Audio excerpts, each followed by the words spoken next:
أكبر خطأ الآن هو أن يتناظر أصحاب العلم مع الجهلاء. دكتور محمد فايد، المختل عقليا ليس لدي شيء آخر إلا العقل.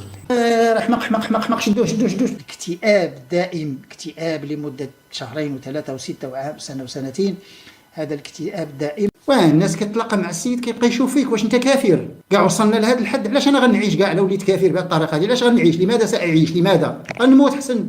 لن اموت. نحن نتعذب في هذا المجتمع، نتعذب في هذه المجتمعات، هذه مجتمعات جاهله. دكتور محمد فايد أصبح مريض، أصابه مس أو به جن. يجيبوا ميكانيكي يعمل خطبة الجمعة ويقول للناس إلا سخنت السيارة ولا شعلت لك واحد العلامة ولا درت لقيتي حجرة في الطريق ماذا تعمل؟ هذه صلاة الجمعة. معلومات فايد لا توجد عند أحد، وشوف العالم كله اذهب بعد.